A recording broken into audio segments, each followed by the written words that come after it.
opened the show, we didn't discuss it really, but we just did say how tragic the incident in Kenosha, Wisconsin. Right. Home of Nick Van Exel. Check that, Rob G, but I believe that's where Nick Van Exel's from. And I think there's another NBA player from there. But what's the population of Kenosha? Is there a lot of black people in Kenosha? Yeah, there are a lot of blacks Wisconsin? there. Really? Because it's right in between Milwaukee and Chicago. Oh, okay. Chicago. Yep. So it's you wouldn't think so. I just don't think that there are a lot of black people who live in Wisconsin. That's other than Milwaukee. Milwaukee, right? You know what I mean? Other than Milwaukee, right? I hear. Well, Iowa. I've told everybody from Iowa's black. Iowa's fan. That's unbelievable. Most of them, right? That's crazy. So anyway, and just if you haven't seen it, I mean, it's tough to watch, but you need to see it so you know what really is going on in America, and even why many of these NBA players are, to put it quite frankly, Rob, shook. LeBron James talked about being terrified of the police. And I know a lot of people, a lot of white people, even some black people may be like, come on, dude, you're worth $1 billion, or at least you will be in a few years. What do you live in Brentwood, California? What are you talking about? But these players I'm not terrified of police. But I may not have had some of the same experiences some of them have had. I'm not the same age as a lot of these guys that you see getting, these unarmed brothers getting shot by the cops. And a lot of the NBA players are their same age. And I think that these guys, for them to be talking, Rob, and here's where we're going to get to the meat of what we want to talk about. They're talking about boycotting. They're talking about, now they're far away, at least it seems, from actually doing it. We'll see if that happens. There's actually a game on right now between the Utah Jazz and Denver Nuggets. But they have admitted, Fred VanVleet, who we're going to hear from in Toronto, who's the other player talking about? George Hill from Milwaukee Bucks. Who's very, very compelling. That have shots at winning championships, and they are talking about boycotting. Jaylen Brown, we're not going to hear his take, but he gave what I would say is probably the most eloquent and deepest comment on this whole situation. You got to check that out if you haven't seen what he said. And then, like I said, LeBron mentioned that he's terrified. And so whether you think LeBron's blowing smoke, you have to respect his feelings. And I don't think he's blowing smoke. I think he's actually speaking the truth.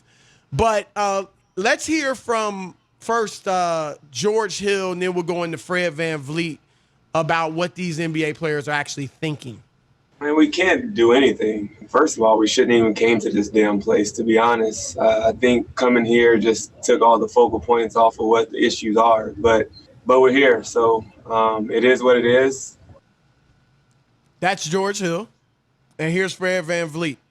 We knew, coming here or not coming here wasn't going to stop anything, but I think ultimately, like, playing or not playing puts pressure on somebody. So, would it be nice if in a perfect world we all say we're not playing and the owner of the Milwaukee Bucks, that's going to trickle down. If he steps up to the plate and puts pressure on, district attorney's office and state's attorneys and governors and politicians there to make real change and get some justice. We got to take responsibility as well. Like, what are we willing to give up? Do we actually give a about what's going on? Or is it just cool to wear, Black Lives Matter on the backdrop or wear a T-shirt? Like, what does that really mean? Is it really doing anything? Wow, excellent point by Fred VanVleet. Go ahead, Rob. And they all have the right to feel that way, Chris. I as a guy, and I'm torn. I'm in between, and I'm in between both of these. Okay, so and what I mean by I'm in between, my family is filled with police officers. Okay, like that's our profession, especially on my father's side. My brother is an FBI agent. So I'm okay. So I'm. Have you talked to him about this stuff or any of the other family members who are policemen? Yeah, we've talked, and it's the same thing. There are bad people involved, in every profession, Chris. But of course, there's the And my argument is always about letting them get away with it. You know, there was always the code, the blue code of silence. Silence and stuff. That's my issue, Chris. We know that. There are bad sports writers, bad doctors, bad lawyers. Am I right? Bad cops. We just got to own up to them when we confront them, and that's my biggest issue. But on the flip side, I have been that guy. I have been stopped on the side of the road late at night coming home from a radio show in suburban Detroit.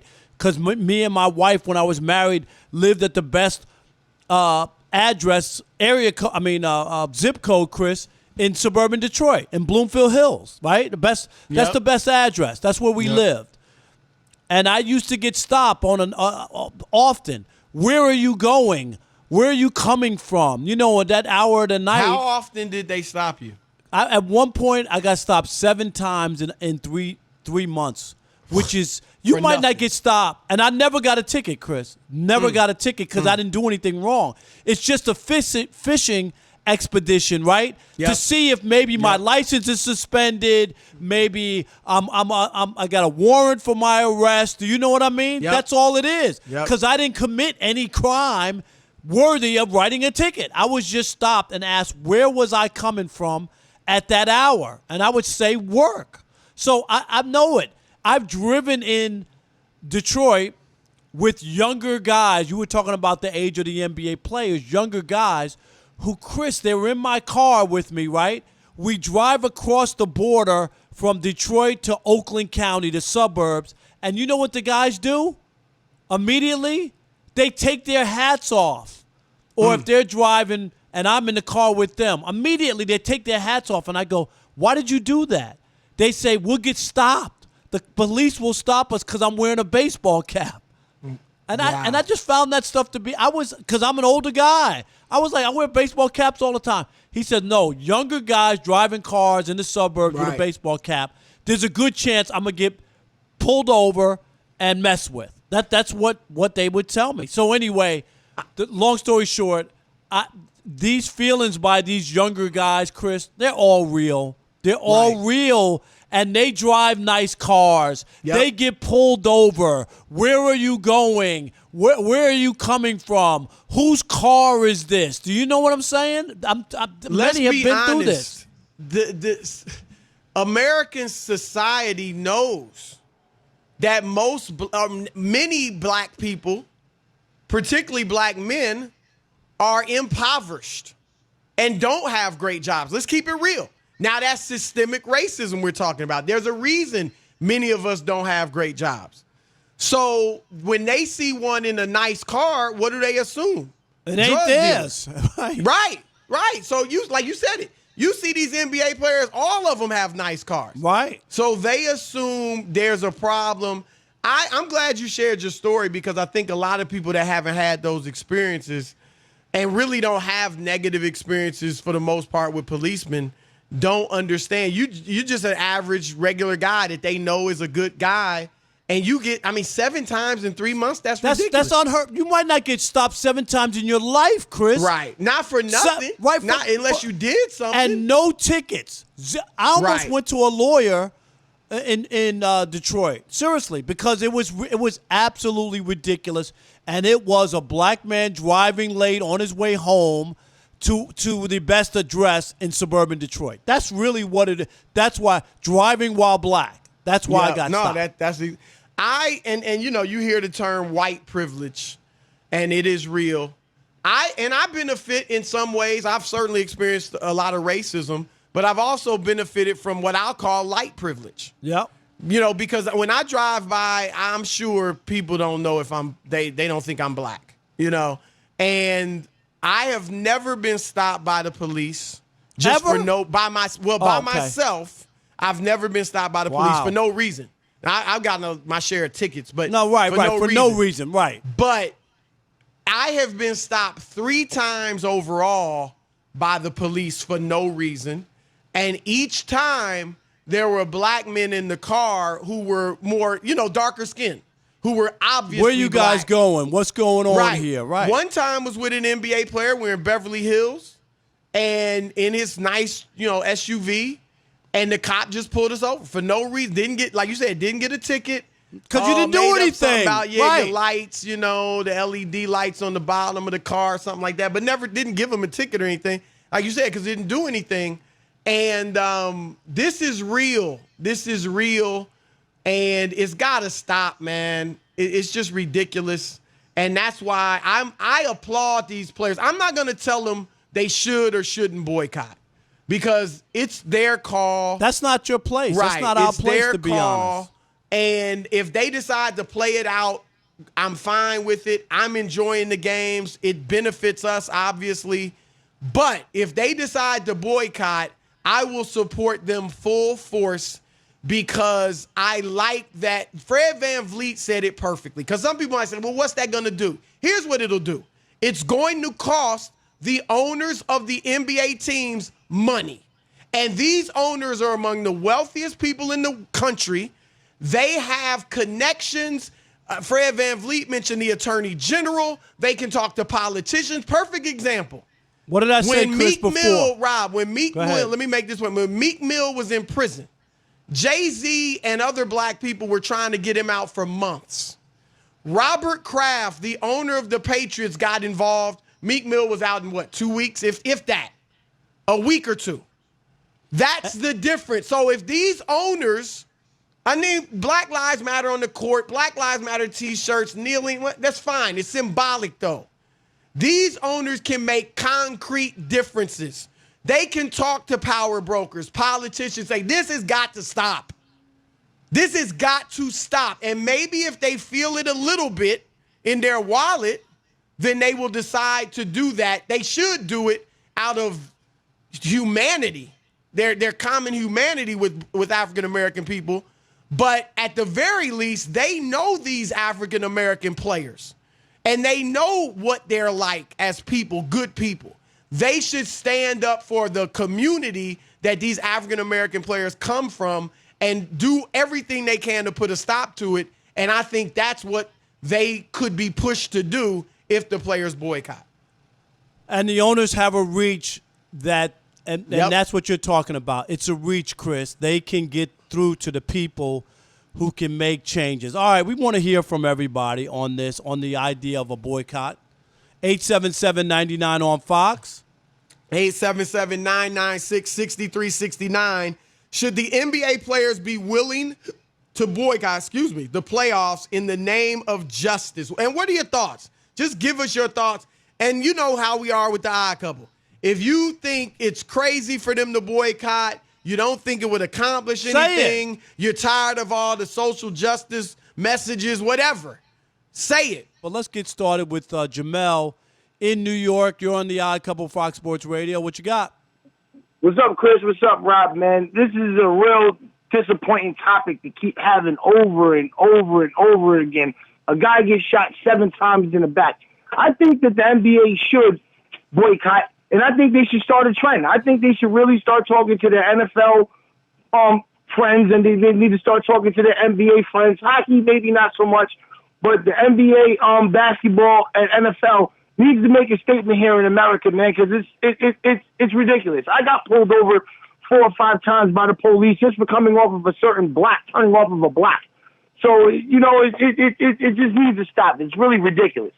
No doubt. There you go. Good Appreciate call, the Jamel. call. Good call. How about Mike in Charlotte? You're on the Odd Couple Fox Sports Radio. What you got, Mike? Hey, man, first of all, I think it's wrong, everything that's going on in America right now. But for selfish reasons, I'm a big NBA guy. I'd love to see the players continue to play, but I completely understand if they did boycott. But I think the owners, the NFL, MLB, NBA, everybody, they need to get together and take a stand and, maybe start donating some real money to help the cause. Well, Mike, you make a good point. Like, let's be honest.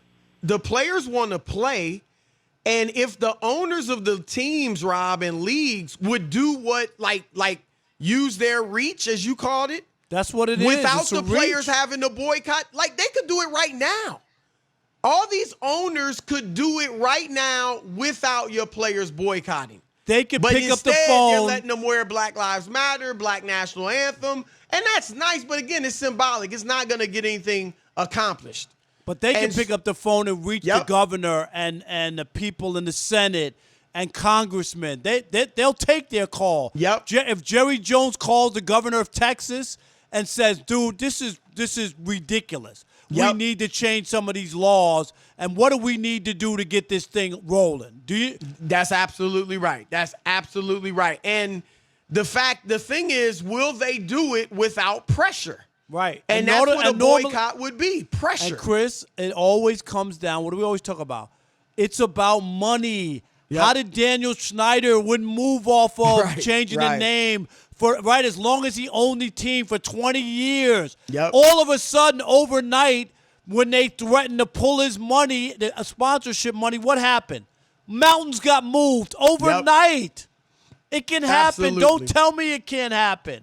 Absolutely. Kevin in Cleveland, you're on the Odd Couple Fox Sports Radio. What you got? What's up, my brothers? I love your show. Thank you, my man. I think football, basketball, all the player associations to get together. Yeah, boycott a couple games. Because you're right, money talk. Yeah, Can I give you one real quick? Yep. I'm retired military. I brought a Porsche home from Germany. Yep. I got pulled over, but the problem was they couldn't believe wasn't nothing coming back because I ain't had no record. Right. They said the system must be down. Did they actually say that? Yeah. One of the cops did, the system must be down. Unbelievable, man. Yeah, because they expected that. What are you doing driving a Porsche? Right. Yep. You know how that is. It's ridiculous. Keith in New Orleans, you're on the Odd Couple, Fox Sports Radio. What you got, Keith? Hey, what's up, man? Thank you guys for giving us a call. We down here preparing for this hurricane, man. So y'all keep us in your prayers. Yes, no doubt. New Orleans I got again. family My down God, there. man. Yeah. My God. Yeah. But listen, man. This is the thing, and I think that the issue that we have in America is a lot of times, and a lot of white people only care about black people when they're providing entertainment or they can benefit from them. Right. The issue is that, that this is important to me because I'm a 34 years old man. I'm 6'2", 300 pounds, look like a football player. Yep. I'm in immediate threat if I get pulled over. Right. Listen, I'm an immediate threat. And if it's not for the NBA players, do it for people like me, who I don't have the fame or fortune. I do well professionally, but I'm not a celebrity. I'm not an athlete. Right. I don't want to be a hashtag just because I'm a perceived threat. You know what I mean? So, listen, I think that this needs to be done. I think that protest and boycotting is uncomfortable. And the only way things are done is we get outside of our comfort zone. And we have not only tough conversations, but we come up with tough solutions. Because I'm tired of talking about it. I'm glad for people like you guys and Shannon and even Nick Wright, guys like that who really bring attention, awareness to this type of thing. We really need to start, cutting things off. Listen, if you can't respect black lives in the street, then we're not going to play for you. We're not going to make movies for you. We're not going to do things that you enjoy that you can make money off us. And we can provide entertainment of you if you don't care about the black lives that's being killed in the street by people who are supposed to protect us. Well, you great call, first of all, outstanding call. And Rob, you know this. Back at the turn of the 20th century, early 1900s, a lot of African Americans felt like we won't play sports. We won't, entertain white folks, because that's what it was. It was blacks were entertaining white people with their athletic ability and dating back into slavery. And so a lot of blacks felt like we won't do it. The Nation of Islam, which Malcolm X was a part of, Muhammad Ali was a part of, they believed don't get involved in sports because you're just entertaining white people who don't respect you as men. And they used to talk to Muhammad Ali about, they used his popularity, but at different points they talked to him about, you need to put that stuff aside, And so this is not a new thing. This goes back to the history of us in this land.